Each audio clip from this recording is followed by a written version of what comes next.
It is official. We have an update on Connor McDavid's ankle injury. How much time is he going to miss, and how will the Oilers exactly look without their star player and their captain, and who exactly did they bring up from the farm team? We'll get into all that and more today on this episode of Oilers Digest, but make sure to subscribe here to the channel if you're not part of that 16 and a half that are subscribed to the channel. Make sure you do so as we get into what seems to be a very interesting second month to the Oilers season. But without further ado, we have a McUpdate. Yes, we had an update earlier this morning when it comes to Connor McDavid's timeline in how much time he's exactly going to miss from the Oilers Twitter account. Oilers captain Connor McDavid sustained an ankle injury during Monday's game in Columbus and is expected to return to action in 2 to 3 weeks. A lot of differing reports on this, as TSN's Ryan Rishaug said it could be as many as 12 or 13 games, including the Columbus Blue Jackets game on Monday night. So it's sort of a worst case scenario for the amount of time that he will miss.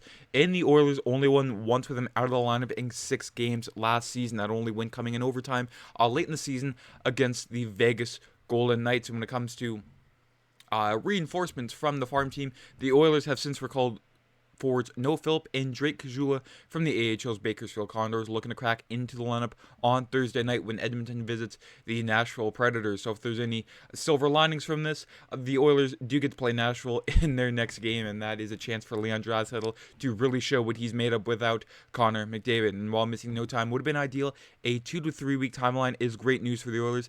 A 2-week absence would result in McDavid missing only 6 games, while a 3-week absence could bump that up to as many as 10 games. And we'll look into the oncoming schedule for the next 3 weeks. So he'd be missing a lot of key divisional games against Calgary, Vegas, in Vancouver, and he's also missing a homecoming against the Toronto Maple Leafs, or he could be back for that homecoming against the Toronto Maple Leafs, or he could be back against the Minnesota Wild on November 21st. So lots of big matchups for McDavid to potentially miss here. If there's any stretch of the season that he would have missed, this is probably near the top of the list. But again, the Oilers, their record without Connor McDavid, not exactly the most inspiring. The Oilers only 20, 26, and 10, and have a shocking goal differential of -38 without Connor McDavid all time. Now, keep in mind, a good chunk of this is from his rookie year when he had that collarbone injury and he missed nearly half the season. But he has missed significant time,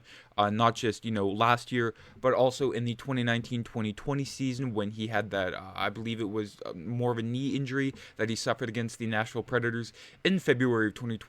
I was there. I witnessed that. But Leon Draisaitl, that is when he took the reins, and that's what led him to the 2020 Hart Trophy. So there is precedent for Leon Draisaitl and the rest of the Oilers to do their thing without Connor McDavid. And I mean, it could go either one of two ways. It could go drastically downhill, or the Oilers could pick it up without their captain, realize, hey, he's not just one guy doesn't make the team. We can make the most of it. But we have yet to see the Oilers really do anything without Connor McDavid.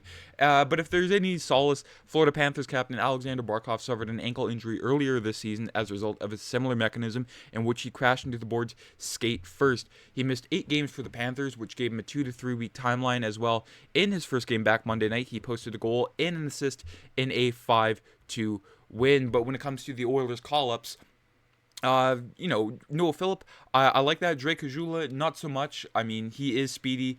Not so much, sizable in the bottom 6. I would have rather seen a guy like Matt Savoy, but I can understand Oilers management letting Matt Savoy sort of marinate in the minors. But the Oilers are counting on Philip to bring strong positional play and face-off acumen from the right side, whereas Drake Caggiula's speed could benefit the team. Both players will predominantly play in the bottom 6, which needs a boost. The Oilers have dipped into their long-term injury reserve pool, something they didn't want to do because they wanted to accrue as much as cap space as possible ahead of the trade deadline. Of course, with the Puckpedia projections, they were projected to have nearly $5 million in cap space for the deadline. However, it will have to wait, and adding a 13th healthy forward creates more competition for roles and playing time. So it's sort of both sides of the coin here. Either accrue the cap space for the trade deadline or bring up someone else that can sort of, spark competition within the team and make themselves better internally as well.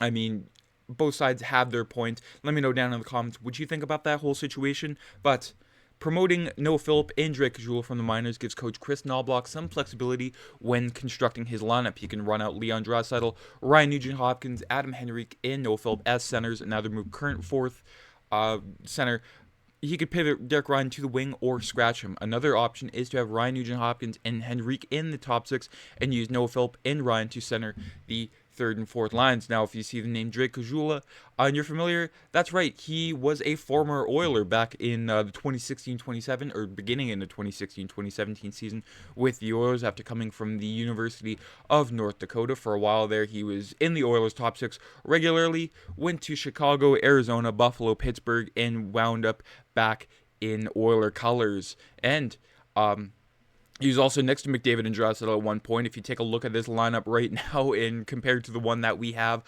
currently, it used to be a lot worse, Oiler fans, so kind of cherish what you have, even though when they're supposed to be cup contenders and the lineup doesn't look as strong, it cannot be as bad as this. I mean, second line, Ryan Spooner and Alex Chason. No disrespect to Ryan Nugent-Hopkins. And then you have guys like Milan Lucic, Cooper Marody, and Patrick Russell. And don't even get me started on that decor. Woof.